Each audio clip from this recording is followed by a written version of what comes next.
신명기 28장 30절부터입니다. 어제는 27절 애굽에서부터 보이는 질병, 그 다음에 보이지 않는 질병, 결국엔 그걸로 인해서 맹인이 되어서 어두운 데 더듬는 것과 그리고 백주 대낮에도 더듬고 가는 사람처럼 길이 형통하지 못하고 항상 압제와 노략질을 당할 뿐이다. 구원할 자가 없다. 역으로 하면은 눈을 뜨게 되어서 압제와 노략질을 당하고 있는 자신을 알게 되고, 그래서 구원해 주세요라고 부르짖게 되는 거죠. 이게 축복이 되는 거예요. 그리고 역으로 눈을 뜨게 되면 보이지 않는 질병, 정신병, 마음의 질병과 보이는 질병, 종기와, 이게 치질이 아니고 종양이라고 그랬죠. 혹 같은 거, 괴혈병, 보이는 병이란 말이에요. 보이는 병을 통해서 내가 병이 들었구나. 눈을 뜨고 보니까 자기 객관화가 이루어지는 거죠. 그래서 하나님을 찾을 수밖에 없는, 그게 복이 되는 거죠. 그러니까 눈을 못 뜨면 결국에는 압제와 노략질만 당하다가 분하고 억울하게 살다가 구원도 못 받고 죽는 거예요. 30절, 내가 여자와 약혼하였으나 다른 사람이 그 여자와 같이 동침할 것이요, 집을 건축하였으나 거기에 거주하지 못할 것이요, 포도원을 심었으나 내가 그 열매를 따지 못할 것이요. 이게 지금 30절에 이제 피부에 와닿는 저주가 오는 거예요. 여자와 뭐를 해요? 약혼을 했는데 다른 놈이 그 여자와 같이 잠을 자요. 아니, 이 장면을 남자로서 알게 되거나 보게 되면 어떻게 될까요?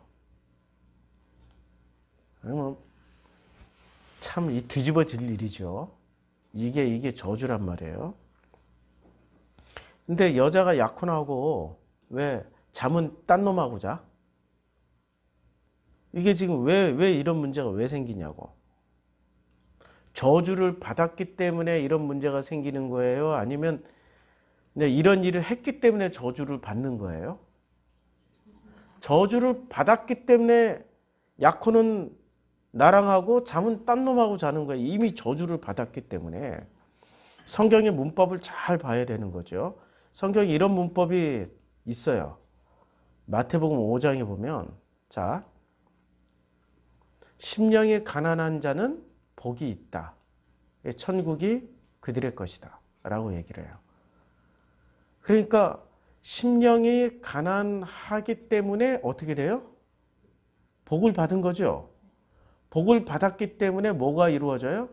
천국이 그들의 것이면 우리의 것이 되는 거예요. 그러니까 복을 받았기 때문에 천국을 누리는 거예요. 근데 복을 받기 전까지는 뭐가 이루어져야 되는 거죠? 심령이 가난해져야 된다라는 전제 조건이 있는 거예요.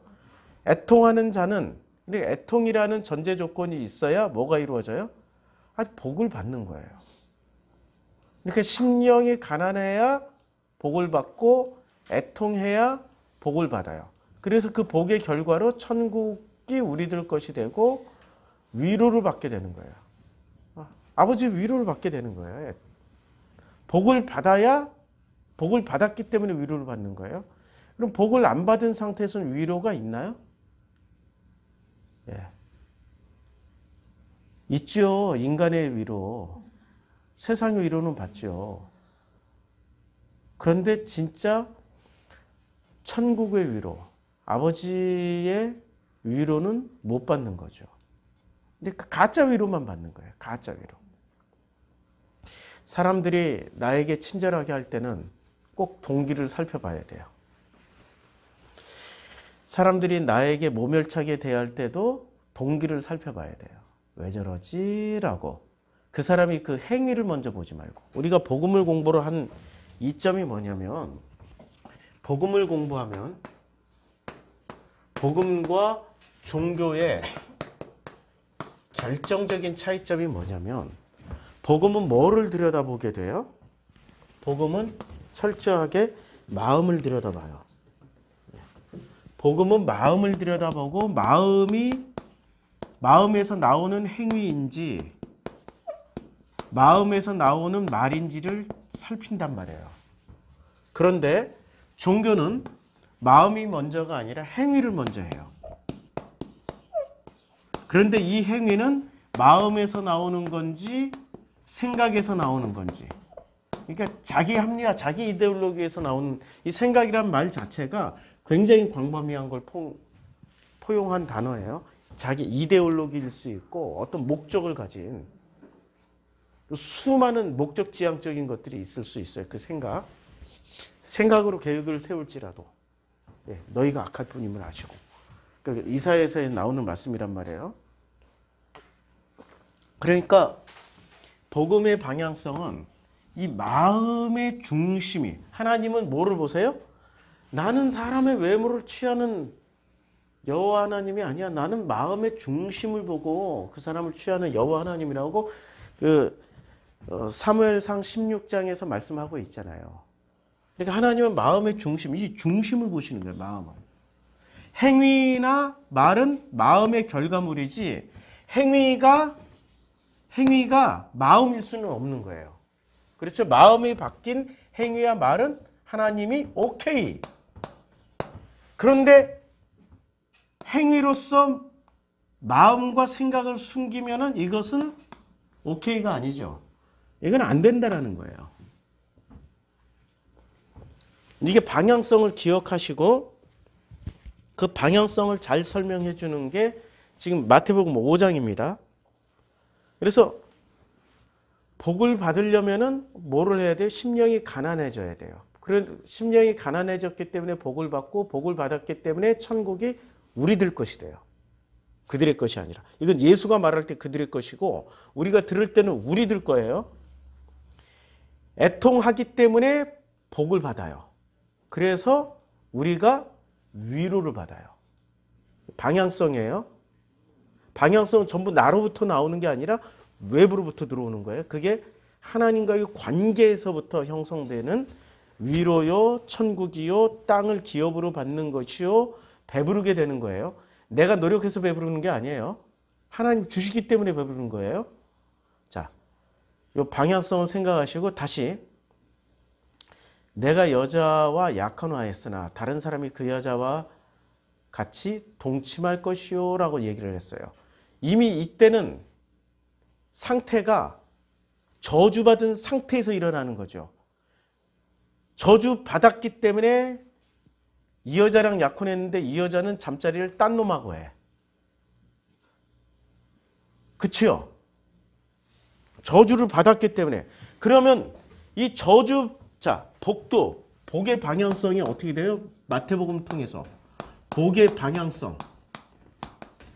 누구에서 누구로 오는 거예요? 하나님에게서 사람에게, 나라는 존재에게 오는 거죠. 그럼 저주는 방향성이 어떻게 돼요? 예? 그렇죠. 똑같죠. 하나님에게서 나에게로 온다는 거예요. 아니 지금 신명기 내내 공부했는데 종교는 어떻게 가르쳐요? 내가 잘못했기 때문에 하나님이 저주를 주는 거야 라고 가르쳐 준단 말이에요. 근데 신명기는 철저하게 복과 저주를 누가 주세요? 아니 지금 하나님이 주신다고 지금. 자, 하나님이 15절부터 내가 만일 내 하나님 여호와의 말씀을 순종하지 아니하여 내가 오늘 내게 명령하는 그 모든 명령과 규례를 지켜지 행하지 아니하면 이 모든 저주가 내게 임하여 내게 이를 것이다. 누가 주세요? 여호와 하나님이 주세요. 주시는데 조건이 있죠. 조건이 뭐예요? 말씀을 순종하지 않고 명령하는 그의 모든 명령과 규례. 이게 토라예요. 말씀이에요. 말씀. 토라를 지켜 행하지 않으면, 그러면 토라를 내가 지킨다 안 지킨다 행위가 먼저예요? 아니면 마음이 먼저예요? 지금 여기서 말하는 게 행위가 먼저예요? 마음이 먼저예요? 행위가 먼저인 것처럼 해석하는 게 종교라고요. 토라를 통해서 행위를 바꾸라는 말이 아니고 토라를 통해서 말씀과 토라를 통해서 뭐가 바뀌면 돼요? 마음이 바뀌면 복이고 마음은 안 바뀌고 행위만 바뀌면 이게 저주가 된다고요. 마음은 안 바뀐 채 행위만 바뀌어. 그러면 행위만 바뀌면은 누가 박수 쳐줘요? 하나님이 박수 쳐줄까요? 사람이 박수 쳐줄까요? 사람이 박수 쳐준다고요. 그 맛에 교회 다닌다고. 그 맛에 열심히 교회 봉사한다고. 사람의 박수를 받기 위해서. 그 사람이 누구예요? 엘리압이라고. 그 사람이 사울이라고. 머리 하나 더 크고 더 잘생겼고 훌륭하다고 사람들이 박수 쳐주는 맛에 왕 노릇도 해보고 별짓을 다 해보는데 결국에 하나님에 의해서 폐위당한다고요. 그런데 마음이 바뀌면은 사람은 박수를 안 쳐줄 수도 있어요. 누가 박수를 쳐줘요? 하나님이 박수를 쳐주신다고요. 마음이 바뀌면. 하나님이. 그러니까 중심은, 복과 저주의 중심은 전부 다 복도 하나님이 주시는 것이요, 화도 하나님이 주시는 거예요. 복과 저주를 전부 다 하나님이 주십니다. 자, 그래서 복과 저주가 다 하나님이 주신다라는 것을 우리는 이걸 통해서 알 수 있죠. 사무엘하 24장 1절에 보면 여호와께서 다시 이스라엘을 향하여 진노하사 그들을 치시려고 다윗을 격동시키사 가서 이스라엘과 유대 인구를 조사하라 하신지라. 그 결과는 어떻게 돼요? 결과는 어떻게 되냐면 다윗이 징벌을 받습니다. 선지자가 다윗의 이제 인구 조사예요. 여호와의 말씀이 다윗의 선견자가 된 선지자 갓에게 임하여 이르시되 가서 다윗에게 말하기를 여호와께서 이같이 말씀하시기를 내가 세 가지를 보이니 너를 위하여 그 중에 하나를 택하라. 그것을 내게 행하리라. 그래서 택하라. 7년극은 땅의 7년기근 그 다음에 왕의 원수에게 쫓겨 석 달 동안 그들 앞에서 도망하실 일 그리고 왕의 땅에 사흘 동안 전염병 선택하라고. 그러니까 저주를 누가 줘요 지금? 여호와께서 진노하사 다윗을 격동시켜 이스라엘과 유다 인구를 조사하게 하신 거예요. 이 장면을 그대로 비교해서 보여드릴게요. 이 장면을 역대상 21장인가? 예. 자, 보세요. 그대로. 여기는 여호와예요. 그치요? 여기는 분명히 여호와예요. 근데 여기서는 사탄이 일어나. 그 다음에 누구를 대적해? 이스라엘을 대적하고 다윗을 충동하여 이스라엘을 계수하게 하시니라. 분명히 여기 사탄과 여호와는 확실히 다르죠. 똑같은 장면이에요. 이스라엘을 계수하고. 그래서 세 가지 징벌도 똑같이 나와요. 선견자 갓에게 3년 기근 석 달 동안 적군에게 피하여 적군의 칼에 쫓길 일. 그 다음에 여호와의 칼 곧 전염병이 사흘 동안 이 땅에 유행하는 것 중에 하나를 선택하라고 그래요. 그치요? 그런데 한쪽은 여호와라고 그랬고 여기서는 사탄이라고 그랬어요. 뭐가 맞는 본문일까요? 둘 다 맞아요. 신명기를 설명하기에 이거보다 더 좋은 본문이 없네. 자, 신명기 28장으로 다시 돌아와서 보면 복과 저주는 전부 다 누구 소관이에요? 하나님의 소관이지요. 하나님의 소관이에요. 이제 그걸 알고 들어가자고. 복과 저주는 철저하게 하나님께서 복과 저주가 다 나오는 거예요. 그런데 우리는 어떻게 믿고 있어요? 종교인들은 복은 누가 줘요? 예, 복은 하나님이 주시고 저주는 누가 내린다고 그래요? 사탄. 그러면 하나님을 지금 뭐로 격화를 시켰어요? 종교인들은 사탄으로 격화시킨 거예요.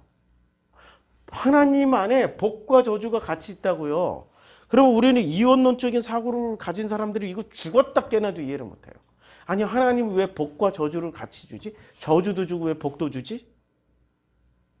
이거 종교인들한테 설명해보라고 그래. 설명 못한다니까. 그래서 저주장은 설교 안 하고 넘어가요. 다. 재수없다고 하면서 안 하고 넘어갔는데 왜 재수없다고 퉁치면서 안 하고 넘어가냐면 설명할 길이 없어 이걸. 복도 하나님이 주시고 저주도 하나님이 주신다라는 거예요. 그런데 마음 안에서 나오는 게 자, 예수가 뭐라고 말씀하세요? 예수가 말씀하시는 그 장면 중에 아주 뛰어난 그 비교 말씀이 있습니다. 뭐냐? 한 마음 그 예수님 말씀 안에 그 단물과 쓴물이 어떻게 같이 나올 수 있겠느냐? 안 나오네. 자, 사복음서 안에 같은 셈에서 자, 여기는 영원한 주님이 무슨 말씀하셨어요? 같은 샘물에서 단물과 쓴물이 어찌 같이 나오겠느냐? 그게 어디서 나오죠? 마태복음에 나오는 것 같은데. 아, 야고보서 3장. 예. 3장 11절. 예. 그거 보자고요. 샘이 한 구멍에서 어찌 단물과 쓴물을 내겠느냐. 이거 야고보서 예수의 동생이에요. 이분은 야고보 사도는 초대교회 때 땡 하자마자 그 목이 잘려서 돌아가셨고 예수님의 동생이에요.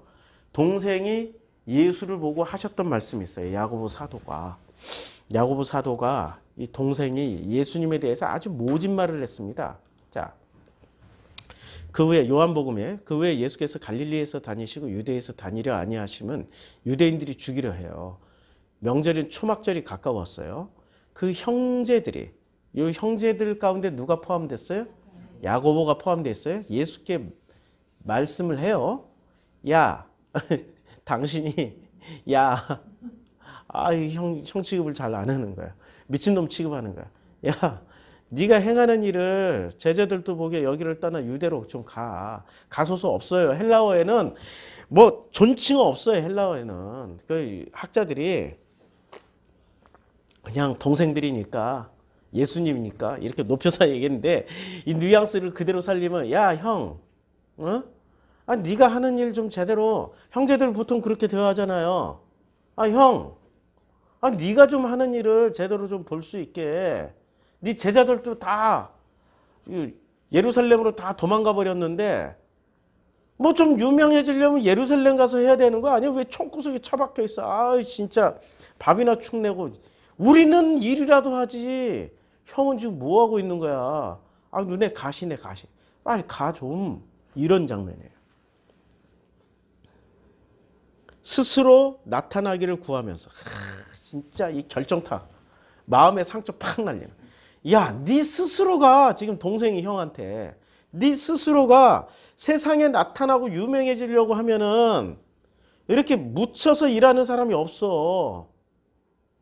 이 일을 행하려고 하거든. 좀 세상에 나가! 히치꼬물이 되지 말고. 이런 얘기를 누가 해요? 형제들이 했다고. 이는 그 형제들까지도 예수를 믿지 아니함이로라. 안 믿었어요? 안 믿었어요? 안 믿었기 때문에 이 말씀이 우리에게 더 와닿는 거예요. 어떻게 샘이 한 구멍에서 단물과 쓴물을 내겠느냐. 그러니까 지금 요한복음 7장의 말씀은 야고보가 예수에게서 단물을 내던 거예요? 쓴물을 내던 거예요? 쓴물 낼 때 쓴물만 나왔다고. 근데 성령 받고 나니까 단물과 쓴물이 같이 안 나와. 뭐만 나와요? 단물만 나오는 거지. 그러니까 이 샘이 뭐냐고요? 샘이 마음이라고. 맞죠? 그리고 예수님이 곡간으로 또 비유를 하잖아요. 곡간. 한번 찾아볼까요? 곡간. 자, 한 곡간에 자, 이제 알곡은 모아서 곡간에 드리고 쭉정이는 불태워버려요. 곡간 안에는 알곡만 들어가요. 그렇죠? 이게 쭉정이는 못 들어가요. 그리고 천국은 천국의 제자된 서기관마다 마치 새 것과 옛 것을 곡간에서 내오는 집주인과 같다. 이거는 나중에 살펴보기로 하고. 그러니까 곡간은 뭐만 들어가요? 알곡만 들어가죠. 쭉정이는 못 들어가요. 자, 곡간을 마음으로 바뀌면 아주 쉽죠. 곡간이 마음이에요.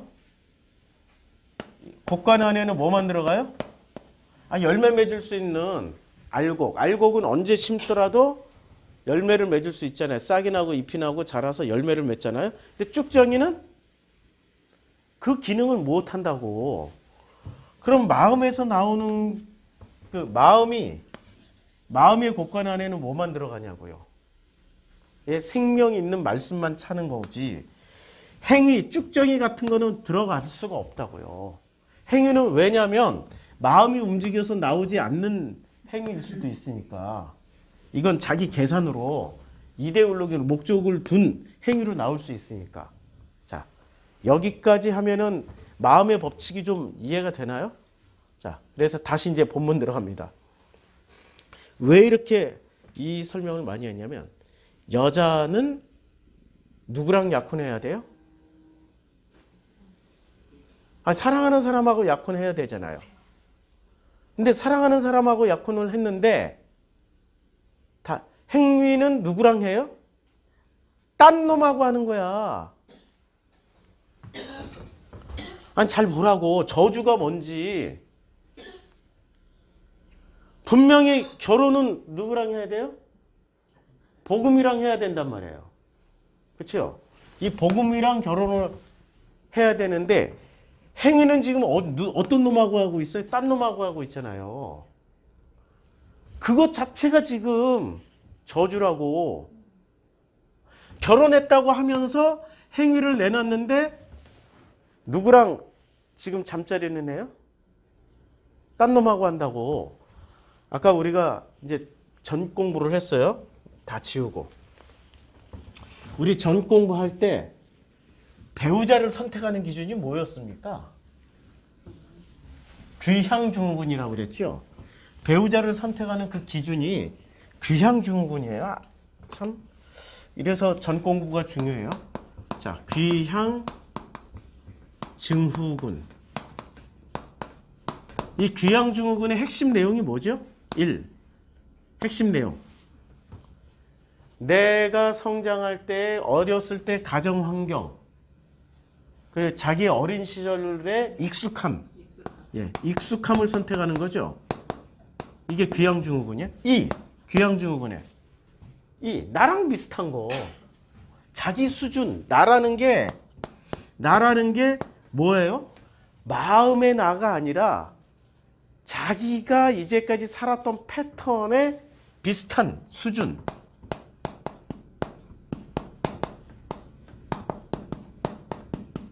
이거 가지고 지금 하는 거란 말이에요. 이게 귀향증후군의 대표 내용이란 말이에요. 그래서 킹카가 오면은 얼른 덥석 잡고 결혼할 수 있다. 없다. 왜? 귀향증후군 때문에. 불편하다 오히려. 그렇게 멋지고 그렇게 매너 좋고 그렇게 마음씨 착하고 그렇게 돈도 잘 벌고 그렇게 나를 사랑해주고 그렇게 나를 위해서 헌신할 수 있는 사람인데도 오히려 불편하다. 왜? 귀향증후군 때문에. 그러니까 뭐가 안 바뀐 거예요? 마음이 안 바뀐 거야. 귀향증후군은 마음이 바뀌어야 되는 거예요. 마음이 바뀌면은 뭐를 선택해요? 익숙함이 아니라 전혀 다른 것도 선택할 수 있고 비슷한 수준이 아니라 업그레이드 돼 있는 수준도 선택할 수 있단 말이에요. 자, 나는 지금 여자야. 나라는 성경에서는 나라는 존재는 여자라고. 결혼을 해야 돼. 그런데 결혼을 해야 되는데 하나님의 아들이 있어요. 하나님의 아들. 이분이 이름이 예수예요. 그 다음에 인간들이 만들어 놓은 신이 있어요. 피조물의 신. 하나님의 아들이 아니고 피조물들이 만들어 놓은 신. 그의 이름이 바알, 아세라 이런 것들이라고. 자, 그러면 유대인들이 어떤 상태예요 지금? 결혼은 누구랑 했어요? 결혼은 공식적으로 결혼은 누구랑 한 거예요? 유대인들 보면은 공식적으로 지금 여호와 하나님하고 결혼을 했어요. 예수라고 쳐요. 우리 기독교인들처럼 예수랑 공식적으로 약혼은 예수랑 했어. 예수랑 약혼하고 지금 잠자리는 누구랑 하고 있어요? 바알 아세라랑 잠자리 하고 있다고요. 여기랑 잠자리 하고 있다고. 저주 받은 거죠 이미. 맞죠? 우리가 지금 하나님하고 우리가 결혼해야 될 대상이 누구예요? 하나님의 아들 예수랑 결혼해야 된다고요. 근데 우리가 이 예수를 받아들이기에는 자기 자신을 보니까 너무너무 부족하고 뭔가 형편없어 보이고 저분하고 있으면은 막 내가 계속 저분을 섬길 것 같고 너무 위대하고 훌륭하신 분이니까 너무 잘해줘야 될 것 같고 내 인생이 없을 것 같아. 그런데 예수 말고 바알이나 아세라를 보니까 요건 내 수준하고 내가 충분히 감당할 수 있을 거야. 내 어린 시절 놀았던 모습 그대로 저놈도 이거 빨가봤고 이게 바알과 아세라가 이게 음란의 신이라고요. 바알 신전에는 뭐가 있는 줄 아세요? 바알 신전에 바알 신전 자체가 그걸 뭐라고 그러나 집장촌입니다. 찾아보면 나와요. 바알 신전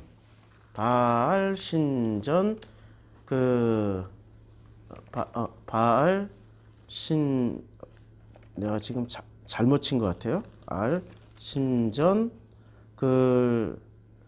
뭐라고 해야 되죠? 창기 이렇게 치면 바알 신전 창기 뭐 남창. 그러니까 바알 신전 하니까 뭐 남창 창녀 다 나오죠. 이 바알 신전은 이 신전 안에 방들이 쫙 있어요. 그 방마다 누가 있어요? 여자들이 있는 거예요. 그래서 이 남자들이 가서 씨를 뿌리고 오는 거야. 그래야 뭐가 돼요? 그해 풍년이 든다고 믿는 거예요. 이거 음란 종교예요. 그러니까 결혼은 누구랑 해요? 야코는 여호와 하나님이랑 하고 실제로 잠자리는 어떤 놈하고 해요? 아니 지금 유대인들이 이 짓을 하고 있었다고 어디서 가나안 땅에서. 근데 이걸 왜 예수랑 약혼을 했으면 예수랑 잠자리를 해서 예수의 아들을 낳으면 되는데 그렇게 못하고 왜 이 짓을 하냐고요. 뭐가 안 바뀐 거예요? 마음이 안 바뀐 거야. 귀양증후군은 극복을 못한 거야 이걸. 마음이 바뀌지 않은 거예요. 마음이 바뀌어야 되는데 마음을 못 바꾼 거예요. 성경에서는 마음만 바뀌면 됩니다. 심령이 가난해지면 되고요. 마음이 청결해지면 돼요. 그러면 다 해결돼요. 이 저주가 복이 되고요. 마음이 안 바뀌면 복이 저주가 돼요. 그래서 내가 여자와 약혼하였으나 다른 사람이 그 여자와 같이 동침할 것이요. 그러니까 종교인이 되지 말고 복음의 사람이 되라는 말씀이에요. 그래야 저주에서 복으로 그렇게 살 수 있는 거죠. 이 장면을 가장 잘 보여주신 우리 형님이 한 분 계십니다. 구약의 형님. 어느 분이실까요? 구약의 형님. 아니 호세아 형님이 계시잖아요. 호세아서가 어디서 나오죠? 여기 호세아. 여기 있네요.